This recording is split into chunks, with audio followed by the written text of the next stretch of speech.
Aksi pencurian tabung gas LPG 3 kg di Palembang terekam kamera pengawas. Seorang pengendara motor terlihat seorang diri membawa kabur 2 tabung sekaligus dari mobil bak terbuka yang terparkir di pinggir jalan tepat di depan agen gas. Peristiwa ini terjadi pada Rabu 23 April 2025 di Jalan Ratu Sianum, Kelurahan 3 Ilir, Kecamatan Ilir Timur 1 Palembang. Pemilik agen Rahman menjelaskan, saat kejadian ia bersama beberapa karyawannya tengah menyusun tabung gas. Kondisi lingkungan yang sepi usai hujan dimanfaatkan pelaku untuk beraksi. Menurut Rahman, pencurian serupa bukan kali pertama terjadi.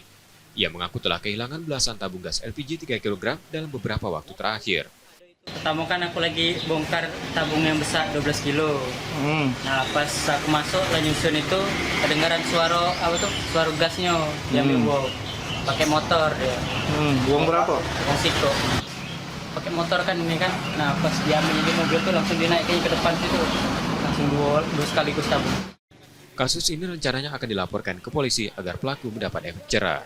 Reski Oktora, Muklas Diferensial, Kompas TV, Palembang, Sumatera Selatan.